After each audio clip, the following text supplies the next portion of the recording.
ప్రమేయ ప్రేక్షకులకి స్వాగతం, సుస్వాగతం. మనతో ఉన్నారు మన ప్రముఖ ఆస్ట్రో సైకాలజిస్ట్ వంశీ కృష్ణకిరణ్ గారు. కృష్ణకిరణ్ గారు, నమస్కారం అండి. ఈ ఎపిసోడ్‌కి స్వాగతం మీకు. నమస్కారం అండి. కృష్ణకిరణ్ గారు, మనకి రాజశ్యామల పూజా విధానం, అలాగే గుప్త నవరాత్రులు, అలాగే ఈ రాజశ్యామల యాగం చేస్తే, లేతే పూజ చేస్తే ఉద్యోగ ప్రాప్తి, లేకపోతే ఉన్నత పదవుల ప్రాప్తి, మన రాజకీయ నాయకులు కూడా చాలామంది రాజశ్యామల యాగం చేస్తున్నారు. ఇలాంటివన్నీ వింటున్నాం కదండీ! సో, మాకు ఈ రాజశ్యామల అమ్మవారి పూజా విధానం ఎందుకు, ఎలాంటి ఫలితం వస్తుంది, ఎప్పుడు చేయాలి? నేను వరుసగా పాపం మీకు అన్ని ప్రశ్నలు సంధించేశాను. సో, చెప్పండి కొంచెం మాకు. తప్పకుండా అండి. మనకి కాళిదాసు అని ఒక కవి ఉన్నాడు. మనందరికీ తెలిసిన వాడే. హ్మ్. ఆయన 'మాణిక్య వీణాం' అని చెప్పేసి ఒక స్తోత్రాన్ని రాశారు. మనందరికి చాలా మందికి తెలిసింది. హ్మ్. దానికి శ్యామలా దండకం అని పేరు. ఓహ్! శ్యామల అంటే నల్లగా ఉండేది, చామన ఛాయ కలిగినది అని ఒక అర్థం. హ్మ్. అందుకే కృష్ణమూర్తిని కూడా మనం శ్యామ సుందరుడు అని చెప్పి పిలుస్తూ ఉంటాం. హ్మ్. రాధేశ్యామ్ అంటూ ఉంటాం. అయితే ఏది ఇవ్వాలన్నా భగవంతుడు భగవద్గీతలో ఒక మాట చెప్తాడు. హ్మ్. ఎవరికి ఇవ్వాలన్నా నేనే ఇస్తున్నాను. హ్మ్. నా ద్వారానే వివిధ రకాల వ్యక్తుల ద్వారా, వివిధ రకాల శక్తుల ద్వారా, యుక్తుల ద్వారా మీకు చేరుతుంది అని చెప్పి. ఓహ్! ఇది చెప్పిన భగవంతుడు మళ్ళీ ఇంకొక విషయాన్ని చెప్పాడు. కొన్ని వేల మంది ప్రయత్నం చేస్తే 100 మంది ఈ విజయాన్ని సాధిస్తారు. హ్మ్. హ్మ్. అందులో 10 మంది చాలా అభ్యుదయంలో ఉంటారు. అందులో ఒక్కడు చాలా పెద్ద స్థితిలో ఉంటాడు. హ్మ్. ప్రధానమంత్రి అంటే ఒక్కడే ఉంటాడు. 10 మంది హ్మ్. ఉండరు కదా! హ్మ్. రాష్ట్రపతి అంటే ఒక్కడే ఉంటాడు. హ్మ్. కాబట్టి అలాగా మనం రావాలి అంటే, మన ధర్మంలో మనం చేసే పనితో పాటుగా హ్మ్. భగవంతున్నో, భగవతునో ఉపాసన చేయండి, పూజ చేయండి, వ్రతం చేయండి, లేదా ఇతరత్ర చేయండి అని చెప్పారు. అంటే ఆ ఎనర్జీని తీసుకోవడం. తీసుకోండి. మీరు పని చేస్తూ వీళ్ళు చేయాలి తప్పితే, హ్మ్. పని చేయకుండా యాగాలు, హోమాలు చేస్తే హ్మ్. అది వచ్చేస్తుంది అనుకోవటం అనేది అత్యాశ. రాదు అని చెప్పట్లేదు. ఎవరికో రావచ్చు గాక. హ్మ్. కానీ అది మనకి ఇది చేయగానే అది వచ్చేస్తుంది అనుకోవటం అనేది చాలామంది ఆ అపోహతో హ్మ్. వివిధ దేవతల్ని ఉపాసన చేయటం, అది అవ్వకపోయేటప్పటికి ఖిన్నులవ్వటం, తిరిగి ఇంకా నిరాశ, నిస్పృహలతో లోనవ్వటం అనేది మనం చూస్తూ ఉంటాం. హ్మ్. మనతో పాటు చాలా మందికి ఇదే జరుగుతూ ఉంటుంది. హ్మ్. అయితే మీరన్నట్టుగా చూస్తే మాఘ శుద్ధ పాడ్యమి నుంచి మాఘశుద్ధ నవమి వరకు ఉన్న రోజులని గుప్త నవరాత్రుల కింద చెయ్యాలి అని చెప్పి మనం విరివిగా వైరల్ అవుతుంది. హ్మ్. దాదాపుగా ఒక 10, 15 ఏళ్ల బట్టి ఉన్న ఇప్పుడున్న సోషల్ మీడియాలో ఇంకా అవుతుంది. హ్మ్. దానికి తోడు వాళ్ళు చేశారు, వీళ్ళు చేశారు, అక్కడయింది, ఇక్కడయింది అని చెప్పడం అనేది మనకు జరుగుతుంది. మన పెద్దవాళ్ళని మనం గమనిస్తే హ్మ్. ముఖ్యంగా తెలుగునాట మాఘం అంటే హ్మ్. పెళ్ళిళ్ళ సీజన్. హ్మ్. హ్మ్. మాఘమాసం వస్తే హ్మ్. పెళ్లి చెయ్యండి. హ్మ్. ఎందుకంటే పెండ్లి అనేది, వివాహం అనేది ఒక యజ్ఞం లాంటిది. హ్మ్. అందుకే చాలామంది వివాహాన్ని మాఘంలో పెట్టుకుంటూ, ఎవరైతే వీళ్ళకి ఉపనయనం చేయించుకుంటారో ఆ అబ్బాయికి కూడా అప్పుడే ఒడుగు చేసి, హ్మ్. అమ్మాయికి పెళ్లి చేయటం అనేది మనకు కనపడుతూ ఉంది. ఇవన్నీ హ్మ్. మనకి మనందరం చూస్తూ ఉంటే, గమనిస్తూ ఉంటే తెలుస్తూ ఉంది. హ్మ్. హ్మ్. కాబట్టి ఇలాంటి అద్భుతమైన కాలం అని ఎందుకన్నారంటే, ఉత్తరాయణంలో సూర్యనారాయణమూర్తి మకర రాశిలోకి ఎప్పుడైతే వస్తాడో అదంతా కూడా మంచి కాలమే. హ్మ్. మంచిగా ఆలోచించటానికి చాలా ఉత్కృష్టమైన కాలం. అందుకే ఈ మాఘ మాసంలో వచ్చే దాదాపుగా అన్ని తిథులు కూడా గొప్పవే అని చెప్పి చెప్పడం జరిగింది. మాఘ ఆదివారాలు కూడా గొప్పవే అని చెప్పడం జరిగింది. ఈ 9 రోజుల్లో మాఘ ఆదివారం కూడా వస్తుంది. హ్మ్. ఎందుకంటే మీరు చలితో మొత్తం అంతా ముడుచుకుపోయి ఉన్న శీతాకాలంలో మీరు ఏ పని కూడా ఆలోచించలేరు. హ్మ్. ఏదైనా ఒక హ్మ్. పని చేయాలి, ఒక విజయం ఎప్పుడొస్తుంది అంటే ముందు పని చేయాలి. పని హ్మ్. చేయాలంటే ఆలోచన రావాలి. హ్మ్. ఏ పని ఎప్పుడు ఎలా చేయాలో తెలిస్తే మీకు అందులో సాధన ద్వారా ఆ విజయాన్ని మీరు కైవసం చేసుకుంటారు. మరి అలాంటి ఆలోచనే మీకు ప్రకృతి ఇవ్వదు. అవును. అవును. కాబట్టి అంటారు చాలామంది, అటు కంట్రీస్‌లో వాళ్ళు గూడా ఆ మంచు, ఆ మోడులు చూసేసరికి వెరీ డిప్రెషన్ అంటారు. డిప్రెసివ్‌గా ఉంటుంది. డిప్రెషన్ వస్తుంది. హ్మ్. సాధారణంగా వింటర్‌లో వచ్చే డిప్రెషన్ ఒకటి, హ్మ్. వర్షాకాలంలో వచ్చే డిప్రెషన్ ఒకటి. అందుకే మనకి ఎప్పుడైనా అల్పపీడనం ఎందుకంటారు? ఏదైనా హ్మ్. వర్షాలొచ్చే ముందు ఎందుకంటే ఆ డిప్రెషన్ ఎటు కదలనివ్వదు. హ్మ్. కానీ వీటి నుంచి మీరు ఉపశమనం ఎప్పుడొస్తదంటే ఎప్పుడైతే సూర్యకిరణాలు మీ ఒంటిని తాకుతాయో మీ హ్మ్. బుద్ధి వికసిస్తుంది. వికసిస్తుంది. హ్మ్. ప్రచోదయాత్ అంటాం గాయత్రిలో. మన హ్మ్. ఆ ఆలోచనలు వికాసం వైపు వెళ్తాయి. హ్మ్. కాబట్టి చెయ్యండి అని చెప్పారు. మీకు అందులో చూస్తే రాజశ్యామల అని చెప్పేసి ఆ పేరే చాలా హ్మ్. బావుంది. హ్మ్. 5 అక్షరాలున్న పేరు. అద్భుతమైన పేరు అది. హ్మ్. ఆవిడకి సౌభాగ్యలక్ష్మి అని ఒక పేరు. హ్మ్. ఉపనిషత్తుల్లో మనకి ఈ రకరకాల దేవతలు, రకరకాల తత్వాలు కనపడుతూ ఉంటాయి. కానీ ఉన్నది ఒకే తత్వం. ఏకం సత్ విప్ర బహుధా వదంతి.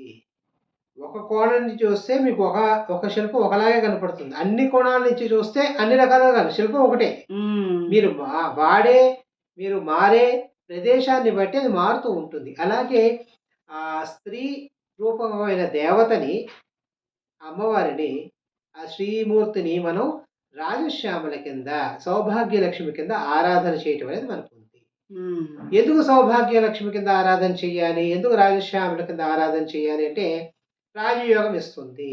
హ్మ్. రాజయోగం ఎలాంటిది అంటే, మనం ఇందాక చెప్పినట్టుగా కొంచెం ముందుకు వెళితే హ్మ్. ఆవిడకి శ్యామల హ్మ్. అంటే కృష్ణమూర్తి లాంటిదే ఆవిడ కూడా. హ్మ్. ఆవిడ ఎందుకని చెప్పారు అంటే, మనకి మహాభారతంలో రాజసూయోగం అనేది ఒకటి కనపడుతుంది. హ్మ్. రాజసూయాగం అంతా అయిపోయిన తర్వాత దాని ఫలితం ఎవరికివ్వాలి అని చెప్పి తర్జన భర్జనలు అవుతూ ఉంటాయి. హ్మ్. అప్పటికి కృష్ణ పరమాత్మ ఏం చేస్తూ ఉంటారంటే, వచ్చిన జనాలందరికీ కూడా హ్మ్. అతిథి సత్కారాలు చేస్తూ, హ్మ్. వాళ్ళకి వడ్డన చేసి, ఆ వడ్డన చేసిన తర్వాత ఆ మిగిలిన ఏవైతే వదిలేసిన విస్తరలున్నాయో అవి కూడా స్వామి తీసి అన్నీ కూడా వాటిని మొత్తం అంతా కూడా శుద్ధి చేస్తూ ఉంటారట. ఓహ్! హ్మ్. సాధారణంగా దుర్యోధనుడికి కొంచెం అహంకారుడు కాబట్టి, "ఎవడు మా బావ ఏముంది అందరివి విస్తరలు ఎత్తుతున్నాడు ఆయనకివ్వటం ఏంటి" అని చెప్పి అంటే, హ్మ్. అప్పుడు విదురుడు చెప్తాడట, "ఆయన తప్పితే ఎవరు తీస్తాడు ఈ ఎంగిలి?" హ్మ్. ఎంత అద్భుతమైన భావన. మనందరం కూడా అంతే కదా! హ్మ్. మనం ఉద్ధరించాలి అంటే పరమాత్మే ఉద్ధరించాలి. అవును. మనం ఎక్కడన్నా ఉన్నత స్థానంలో కూర్చోబెట్టాలంటే పరమాత్మే కూర్చోబెట్టాలి. ఏ విధంగా ధ్రువుడిని కూర్చోబెట్టాడో, ఏ విధంగా ప్రహ్లాదుని కూర్చోబెట్టాడో, ఏ విధంగా అర్జున్ని తను ఒక సారథి కింద వహించి ధర్మరాజుని కూర్చోబెట్టాడో, హ్మ్. అలాంటి రాజసూయ యాగ ఫలితాన్ని కృష్ణ పరమాత్మకిచ్చారు. హ్మ్. కాబట్టి అలాంటి అద్భుతమైన యోగం ఇస్తుంది. రాజయోగం ఇస్తుంది కాబట్టి ఈ అమ్మవారిని ఉపాసన చేయండి అని చెప్పి చెప్పారు. ఈ అమ్మవారు సరస్వతి స్వరూపంగా కూడా ఉపాసన చేస్తూ ఉంటారు. ఎందుకంటే మధ్యలోనే శ్రీ పంచమి అని వస్తుంది. హ్మ్. మాఘశుద్ధ పంచమి, హ్మ్. శ్రీ పంచమి, ముహూర్తాలతో పని లేకుండా మనకున్న 3 అద్భుతమైన మహాపర్వాల్లో అదొకటి. ఓహ్! కాబట్టి ఈ మధ్యలోనే వస్తుంది. రథసప్తమి ఇప్పుడే వస్తుంది. హ్మ్. భీష్మాష్టమి ఇప్పుడే వస్తుంది. హ్మ్. కాబట్టి ఇవన్నీ కూడా మహాపర్వాలే. కాబట్టి ఇలాంటి సమయంలో మీ బుద్ధి వికాసం చేసుకుంటే, మీకు తద్వారా మీకు ఫలితం వస్తుంది. విజయాన్ని సాధిస్తారు కాబట్టి, మీరు సాధన చేయండి. అంటే గురుగారు ఇప్పుడు ఇది 9 రోజులు నవరాత్రులు అంటే, అంటే ప్రతిరోజు అమ్మవారికి ఒక పేరు లేకపోతే ఒక అష్టకం ఇలాంటివేమన్నా ఉంటాయా? అమ్మవారికి ఉండే 108 నామాలు అవే ఉంటాయి. హ్మ్. అమ్మవారికి ఉండే స్తోత్రాలు, స్తవాలు ఉంటూ ఉంటాయి. హ్మ్. అంటే మనకి శరన్నవరాత్రుల్లాగా రోజుకో రూపం, రోజుకో అలంకారం ఉండదు. ఉన్న 9 రోజులు కూడా హ్మ్. సరస్వతి రూపంలోనే ఉంటుంది. ఓహ్! అయితే సరస్వతుల్లో కూడా రకరకాల సరస్వతులు మనకు కనపడుతూ ఉంటాయి. మంత్రశాస్త్రంలో చూస్తే హ్మ్. కృష్ణ సరస్వతి, హ్మ్. లీలా సరస్వతి, మనకి ఇలాగ రకరకాల సరస్వతులు మనకు కనపడుతూ ఉంటారు. ఓహ్! కాబట్టి ఈ రూపాలన్నీ కూడా ఈ 9 రూపాలు కూడా నవరసాలు లాంటివే. ఓహ్! నవరసాలు ఎక్కడి నుంచి వస్తాయి? ఒక మనిషి నుంచే వస్తాయి. హ్మ్. హాస్యము, కరుణ, బీభత్సం, భయానకం లేదా ఇతరత్రా ఏవైతే మనకి లోపల అనుభూతులున్నాయో అవన్నీ హ్మ్. కూడా ఎలా హ్మ్. వస్తాయో, అలాగే మనం చదువుకున్న మంత్రశాస్త్రంలో మనకి మహాలక్ష్మి సహస్రనామ స్తోత్రంలో ఒక వాక్యం ఉంటుంది. హ్మ్. అకారాది క్షకారాంత మాతృకా వర్ణ రూపిణి అని చెప్పి. అంటే హ్మ్. మనం ఏ భాష అయినా ఆ నుంచి క్ష వరకు చేస్తాం. హ్మ్. లేదా అక్షయం అని చెప్తాం. హ్మ్. అన్ని మంత్రాలు ఆవిడే. అన్ని అక్షరాలు ఆవిడే. మంత్రాలు రాని వాళ్ళు ఆ నుంచి క్ష వరకు రాసి చేసినా కూడా ఫలితం వస్తుంది. హ్మ్. కానీ మంత్రశాస్త్రం తెలిసిన వాడికి ఏదో రామ అంటేనో, కృష్ణ అంటేనో లేదా శ్యామ అంటేనో రకరకాల ఆ కాంబినేషన్స్‌లో, ఆ పర్మిటేషన్స్‌లో మీకొచ్చే ఫలితం వస్తుంది. కాబట్టి సంక్షిప్తంగా హ్మ్. సంవత్సరం అంతా సాధన చేయలేము అనుకున్న వాళ్ళు, ఈ నవరాత్ర సాధన చేయండి అని చెప్పేసి గుప్త నవరాత్రులని దీనికొక పేరు అంటే గుప్తం అని చెప్పటికి మనకింకా ఒక ఉత్సాహం పెరుగుతుంది. క్యూరియాసిటీ పెరుగుతుంది. హ్మ్. మీరేదన్నా వచ్చి మామూలుగా అలా తీసుకొని వెళ్ళిపోయారనుకోండి ప్యాకెట్ పెద్ద పట్టించుకోం. దాన్ని చాలా పెద్ద ప్యాక్ చేసి, ఇంత ప్యాక్ చేసి దాన్ని ఇలా కొంచెం కవర్ చేసుకొని వెళ్ళారనుకోండి, అందులో ఏం చూడాలి? ఏదో ఉంది, ఏదో ఉంది, ఏదో ఉంది. హ్మ్. గుప్పిడి పట్టుకున్నంత వరకే వదిలేస్తే ఏమి ఉండదు. అవును. కాబట్టి ఇన్ని తత్వాలు, ఇన్ని వ్రతాలు, ఇన్ని నోములు వెనకాల ఫలితం ఏంటంటే, మీరు మీ పని చక్కగా చేయండి. మీరు సాధనలో ఉండండి. దీంతో పాటు పక్క వారికి కూడా ఒక ఇన్‌స్పిరేషన్ ఇవ్వండి. ఒక ప్రేరణ ఇవ్వండి. హ్మ్. మీరు ఉదాసీనంగా ఉండి, మామూలుగా వచ్చి మా ఇంటికి రండి, కాఫీ తాగండి, టీ తాగండి, ఏదో బ్రేక్‌ఫాస్ట్ తినండి అంటం వేరు. మా ఇంటికి రండి ఈరోజు పండగని చెప్పి పొంగల్ చేశానండి. ఈరోజు అమ్మవారు ఉపాసన చేసి సరస్వతి అమ్మవారిని కాశ్మీర్ నుంచి తీసుకొచ్చాడు మా వాడు. ఆ ఫోటో చూదురు గాని రండి. ఆ హ్మ్. అమ్మవారికి దీపం వెలిగించాను రండి అని హ్మ్. చెప్తే, ఎవరు ఆవిడ? ఎవరు ఆవిడ? ఎవరు? ఎక్కడి నుంచి? అని చెప్పి ఒక క్యూరియాసిటీ వస్తుంది. హ్మ్. కాబట్టి ఇవన్నీ రావటానికి ఈ సాధన చేశారు.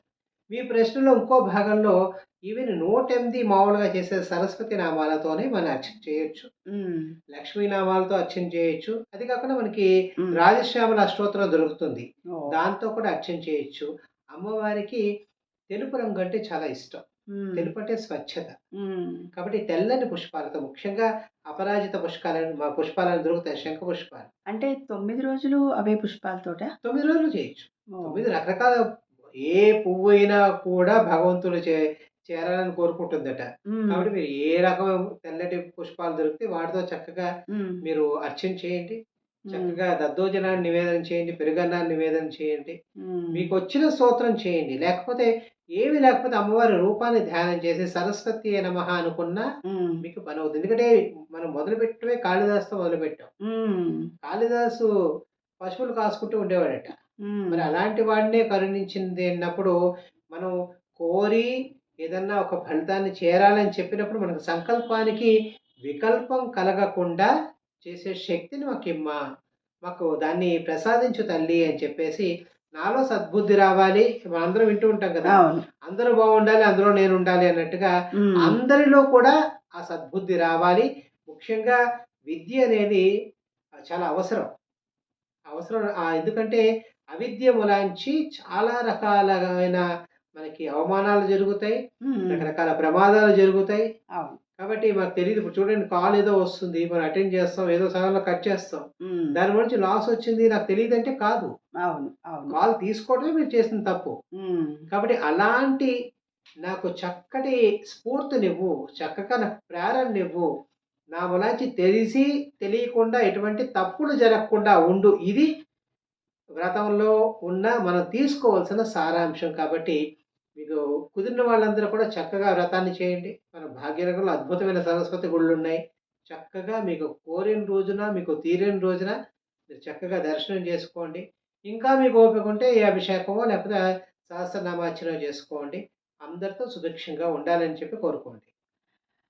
అంటే గురువుగారు ఇప్పుడు ఈ రాజశ్యామల మరి, మరి ఉద్యోగం లేకపోతే ఒక ఉన్నత స్థితి అంటున్నాం కదా! మరి ఆవిడే చూసుకుంటారా మనకేమివ్వాలి అనేది? మనం ముందు ప్రయత్నం చేయాలి కదా!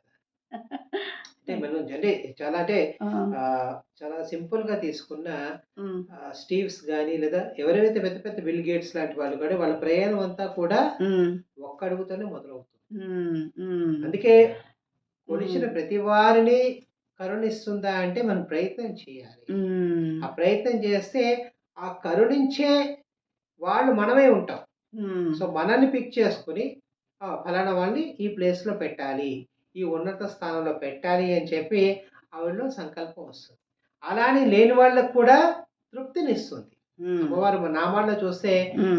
తుష్టియే నమః, తృప్తియే నమః ఈ నామాలు ఎందుకు పెట్టారు అంటే, హ్మ్. మనకు రాలేదని చెప్పేసి ఏదో ఏదైనా ఒక కాంపిటీషన్ చూసామనుకోండి. హ్మ్. నంబర్ 1 వస్తే నంబర్ 2, 3 పనికిరారా అంటే కాదు. హ్మ్. ఆ స్థాయి వరకు వెళ్లి వీళ్ళతో వాళ్ళు ఢీకొన్నారు కదా! హ్మ్. వీళ్ళ వరకు వచ్చారు కదా! ఆ అవును. అదృష్ట లక్ష్మి ఎవరిని వరించింది అనేది చెప్పలేం. హ్మ్. దానికి పూర్వజన్మ సుకృతం అని చెప్తూ ఉంటాం. అవును. కాబట్టి వీళ్ళు కూడా అంతగాను కష్టపడ్డారు. అంతగానూ సబ్జెక్ట్ నేర్చుకున్న వాళ్ళు అంతవరకు వచ్చారు. హ్మ్. కానీ అలాగే మనందరిలో కూడా ఆ చేతన కలగాలి. దానికోసం అందరూ కూడా చక్కగా ఈ ఈ తత్వాన్ని అర్థం చేసుకొని, దాన్ని బట్టి మీరు చేసుకోవచ్చు. అంతేలెండి. ఇంతింత ప్రసాదాలు చేశాను, అంతంత నైవేద్యాలు పెట్టాను భావం కాదు. ముందు ఈ భావం ముఖ్యం. లోపల నుంచి రావాలి. రావాలి. బావుందండి. చాలా చక్కగా చెప్పారు. ధన్యవాదాలండి. విన్నారు గదా ప్రమేయ ప్రేక్షకులు. చక్కగా గుప్త నవరాత్రులు చేసుకోండి. మంచి యోగాలు పొందండి. మీకు ఏవైతే హ్మ్. ఏమంటాము ప్రాప్తాలున్నాయో, ఆ ప్రాప్తాలన్నీ పొందేయండి. ధన్యవాదాలండి కృష్ణకిరణ్ గారు. చక్కటి నమస్కారం. సమాధానం చెప్పారు. చక్కగా ఈ పూజా విధానం అంతా చెప్పారు. మళ్ళీ ఇంకో ఎపిసోడ్‌తో కలుద్దామండి.